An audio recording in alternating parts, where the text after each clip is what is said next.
Hello, this is a sports interview today. I'm McFarland Murph. Today, our guest today will be Austin Phelan, the starting left guard for the Emory and Henry Wasp.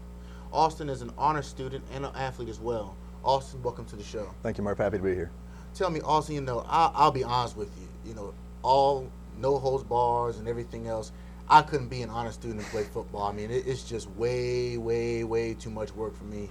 I'd been banged my head against the wall I don't know how many times. And I just want to know, like, how do you do it, Because it's one thing to be a student athlete, but it's a whole nother thing being an honor student as well. Well, I would definitely say the work is really the biggest issue, but being in both programs, the football team is always willing to help out with academics, such as mandatory study halls for freshman year, helping you get into the flow of it.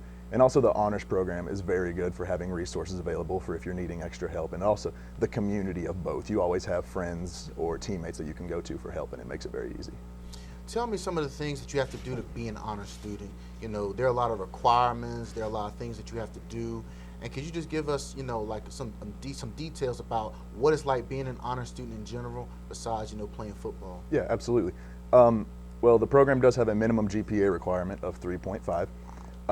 You have a minimum credit hour requirement of each semester you have to take of an average of 15, so as long as you're in a ballpark of that.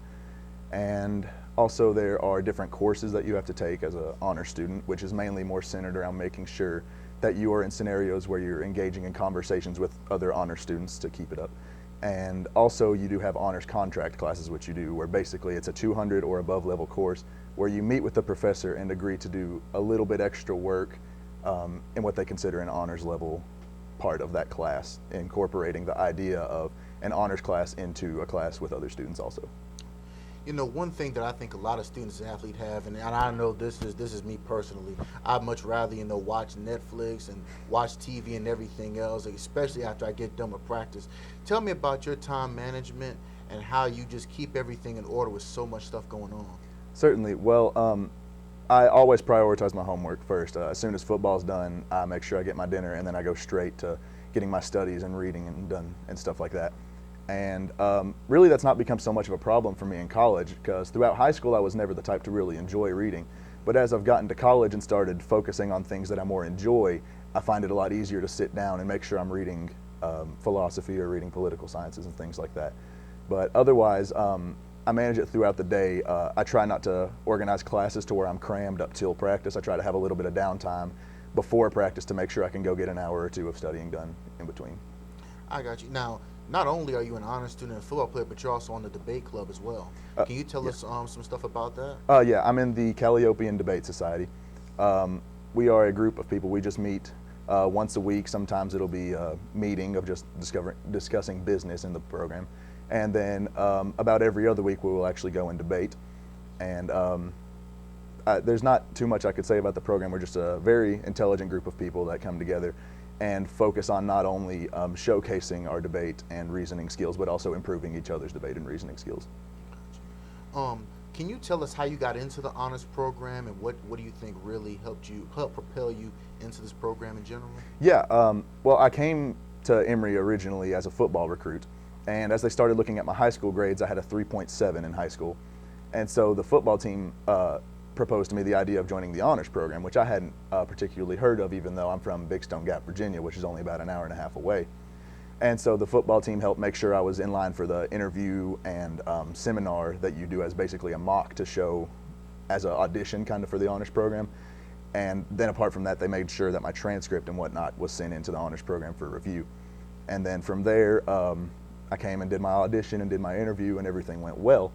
And a couple months later, while I was still in the process of deciding where I wanted to go for football, I was contacted by the honors program and informed that I was in. And at that point, getting into the program is what really swayed me to coming to Emory and Henry College, because of the prestige of it. And I knew the opportunity that I had I couldn't pass it up. Now, shifting over to athletics and football, this is your first year starting at left guard. Tell me, how does it feel to start at left guard in your first season? Yeah, well, it's very rewarding, is the word I would most use. I can't, everybody that comes to college football comes out of high school a big shot, and you come, I'm gonna show up here and I'm gonna play and stuff. And some people, when they get to their freshman year, that's not the case, such as it was for me. I played on the scout team and practice squad for my first year, but through a year of hard work and working with Coach Bullock in the strength and conditioning department, as well as Coach Wellenhofer, and learning the techniques of the offensive line, I spent my freshman year getting myself ready to play. And to come out of it and look back now at all those early mornings and late nights that I spent working and stuff like that to now starting is, I'm very proud of it to see the progress that I have made. You know, can you just go into detail about that first game of the season? You're on the road against Ferrum, the Crooked Road Classic. You know, unfortunately, you know, we didn't come out with a win, but can you describe some of the emotions that were going through your mind and going through your body as you were getting ready to get in that three-point stance and go up against somebody that wasn't one of your teammates? Yeah. Well, I was definitely a little shaky of it, just had the butterflies of it being my first college football game. But also I had come to the realization as we were going out for warm-ups that was the first time in 2 years that I'd actually played in a football game. And so as well as getting adjusted to the college football and just the butterflies from that, it was also my first time playing in a full-speed football game in quite a while. And so I had to make the adjustments to that, but it's like what everybody says, you know, you're nervous walking up to the line and getting down on the line, but as soon as the first hut is called, you're fine and you're ready to go, because it's just getting into the actual game itself that makes you comfortable. You know, you've only been, 3 games into the season. You only started 3 games of the season. What have you learned from the first 3 games about, football and, how it, what kind of impact it has on your life so far? Well, especially as far as football at Emory and Henry College, the application of what you learn is so much different in a game setting than in a practice setting. So, for example, I'd been learning the playbook for 2 years, but only in a practice setting and not in a full-speed game setting, and competing in both of those are night and day difference. And so that is one thing that has adjusted to me. And as far as knowledge of the playbook, I've come a lot farther in understanding.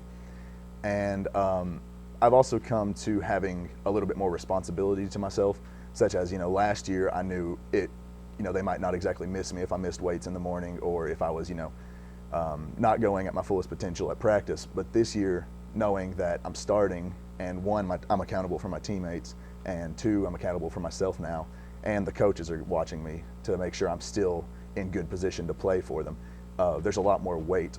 I feel like there's more weight on my shoulders in what I need to do and what I know I need to do.